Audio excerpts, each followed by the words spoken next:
अस्सलामुअलैकुम। मुज्तबा सॉलिह चैनल में खुशामदीद। आज की इस वीडियो में हम अपने न्यू मॉम्स एंड डैड से कुछ बातें करते हैं कि उनकी छोटी छोटी परेशानियां जिनको लेकर वो काफ़ी फ़िक्रमंद होते हैं। तो उसमें से एक प्रॉब्लम है हिचकी। जब हमारे छोटे से बेबी को हिचकी लग जाती है तो हम बहुत ही परेशान हो जाते हैं कि हमारे नन्हे से बच्चे को क्या हो गया है, बेबी को इतना डिस्कम्फ़र्ट क्यों हो रहा है, क्या मुझे डॉक्टर के पास जाने की ज़रूरत है। तो ये सारे सवाल हमारे जहन में आ रहे होते हैं। इस वीडियो में हम बात करेंगे बेबीज़ को हिचकी क्यों होती है, क्या ये नॉर्मल है, और एज अ पेरेंट हम कैसे बेबीज़ की हेल्प कर सकते हैं। ये सारी बातें आज हम डिस्कस करने वाले हैं। वीडियो पसंद आए तो लाइक ज़रूर कीजिएगा। हमारे चैनल को सब्सक्राइब करते हुए बेल आइकन को प्रेस कर दीजिएगा ताकि हर नए आने वाले नोटिफिकेशन का आपको पता लग सके। तो अब वीडियो को शुरू करते हैं। तो सबसे पहले बात करते हैं कि न्यूबॉर्न को हिचकी क्यों होती है। ह्यूमन बॉडी में लंग्स यानी फेफड़ों के नीचे एक मसल होता है, डायाफ्राम मसल। जब ये मसल इरिटेट होता है किसी भी वजह से तो हिचकी होती है। ये नॉर्मल रिफ्लेक्स है हमारी बॉडी का। ये मसल इरिटेट क्यों होता है?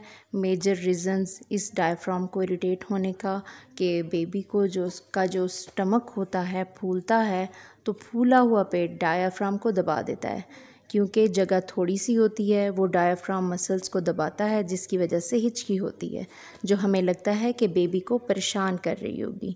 तो सवाल ये है कि क्या हिचकी बेबी को वाकई परेशान करती है? 99% कॉजेज़ में हिचकी होना बिल्कुल नॉर्मल है। जैसे बेबी की एज बढ़ती जाती है ये कम होती जाती है, स्टमक मैच्योर होता है तो ये प्रॉब्लम कम होना शुरू हो जाता है। जैसे हम कुछ चीज़ों का ध्यान रखना सीख लें तो ये हिचकी आहिस्ता आहिस्ता कम होने लग जाती है।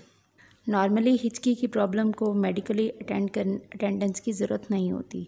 कुछ वजूहात होती हैं जिनको आपको अपने डॉक्टर से मशवरा करना चाहिए कि मेरे बेबी को हिचकी की प्रॉब्लम हो रही है, वो भी हम आगे डिस्कस करेंगे। तो अब बात करते हैं डायाफ्राम मसल की कि ये क्यों इरिटेट होता है। काफ़ी सारी वजूहात हैं, जिनमें से कॉमन रीज़न है बेबी के पेट में हवा का ट्रैप हो जाना। काफ़ी सारी कॉजेज़ की बिना पर बेबी के पेट में हवा ट्रैप हो जाती है। हमने बेबी को फीड करवाया, इसके बाद बर्प यानी डिकार नहीं दिलवाया, हवा फंस गई। हमने ऐसी बॉटल यूज़ कर ली जो एंटीकोलिक नहीं है, तो बेबी के पेट में हवा फंस जाती। बॉटल को हम इस तरीके से दे रहे हैं कि हवा भी साथ में जा रही है, इसकी पोजीशन ठीक नहीं है, हवा फंस गई। काफ़ी सारी रीज़न हैं जिनकी वजह से हवा फंस जाती है, जिसकी वजह से पेट हवा की वजह से फूल जाता है और वो डायाफ्राम मसल्स को इरिटेट करता है। सेकंड रीज़न है ओवर फीडिंग। ख़ास तौर पर बॉटल फीडिंग बेबीज़ में हवा फंस जाने के चांसेस ज़्यादा होते हैं, क्योंकि हमने बोतल को पकड़ा हुआ होता है और बेबी दूध पीता जाता है। ख़ास तौर पर तब जब बेबी ड्रीम फीड कर रहा होता है या फुली अटेंटिव नहीं होता, तब क्या होता है कि बेबी के पेट में जितनी जगह हो वो इतना फीड ले लेता है और बाकी का दूध पुश मारता है। पुश करने के टाइम पर डायफ्राम इरिटेट होता है। थर्ड रीज़न है फास्ट फीडिंग। कभी बेबी को ज़्यादा भूख लगती है, वो जल्दी जल्दी फीड करता है, जल्दी के नतीजे में डायफ्राम इरिटेट होता है। लास्टली हम आपसे बात करेंगे प्रीमेच्योर बेबीज़ में ये मसला ज़्यादा होता है। ये तो हो गए रीज़न्स। अब हम बात करते हैं कि हम क्या कर सकते हैं। नंबर 1, बर्प द बेबी को अच्छे से बर्प कराएं। थोड़े थोड़े टाइम के बाद बर्प कराएं। ख़ासकर आप जब फीड करवा रहे हो तो फीडिंग के दरमियान ज़रूर बर्प करवाएं। जितना अच्छा बर्प करवाएंगे इतना ही हवा ट्रैप कम होगी, जिसके नतीजे में बेबी को हिचकी नहीं लगेगी। सेकंड है फीडिंग पोजीशन। बेबी को अपराइट पोजीशन में फीड करवाएं। उसके लिए फीडिंग पिलो यूज़ करें। सिंपल पिलो के ऊपर बेबी को लिटाकर थोड़ा सर की जानिब से ऊंचा करके आप फीड करवा सकते हैं। आप अपने हाथ की मदद से हाथ को थोड़ा सा ऊंचा करें ताकि बेबी का सर ऊंचा रहे, जिससे उसका दूध नीचे जाएगा, हवा कम फंसेगी, दूध हज़म हो जाएगा। दूध हज़म होने के लिए अपराइट पोजीशन यूज़ करें। आप देखेंगे कि जो बच्चे बैठना शुरू कर देते हैं उनमें हिचकी की प्रॉब्लम कम होना शुरू हो जाती है। जब बेबी छोटा होता है तो उसको कंधे पर बर्प करवाएं। थर्ड है स्मॉल फीड्स। बॉटल फीडिंग के लिए स्पेशली क्योंकि आपको पता नहीं होता कि आप बच्चे को कितना एक दूध पिला रहे हैं। स्मॉल फीड का एक ये फ़ायदा होगा कि दूध वापस नहीं आएगा। फिटा हुआ दूध जो बच्चे निकालते हैं वो भी एक्सेस फीडिंग का ही इशू है। फोर्थ है check your baby bottles. Number 5, use of पैसिफाइज।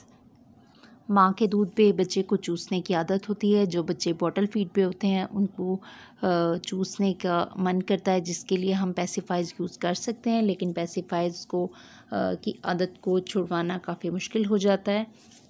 Number 6, have patience. आपको पेशेंस रखने की बहुत ही ज़रूरत है। आप बिल्कुल भी ना घबराएं। बच्चे को डिस्कम्फर्ट नहीं हो रहा, ये आफ्टर 10 to 15 मिनट ख़त्म हो जाएगा। इसके बारे में इतना ज़्यादा घबराने की ज़रूरत नहीं है। आप इन टिप्स को फॉलो करके अपने बच्चे को हिचकी के दौरान इसकी हेल्प कर सकते हैं। लास्ट में मैं आपसे बात करूँगी अलार्मिंग कंडीशंस के बारे में, यानी इन कंडीशन की बिना पर आप डॉक्टर से रब्ता कर सकते हैं। हिचकी बहुत ही लंबी चल रही है, चलती ही जा रही है, या बहुत ज़्यादा फ्रीक्वेंटली आपके बच्चे को हिचकी आती है, बच्चा बहुत डिस्कम्फर्ट है और रो रहा है, बेचैन है, या हिचकी की वजह से बच्चा फीड ही नहीं ले पा रहा, तो इन सब वजूहात पर आप अपने डॉक्टर से फ़ौरन रब्ता कीजिए। अगर कोई ज़्यादा मसला हो तो डॉक्टर को चेक करवाना ही बेहतर है। आई होप कि ये वीडियो आपको पसंद आई होगी। इस वीडियो ने काफ़ी आपकी हेल्प की होगी।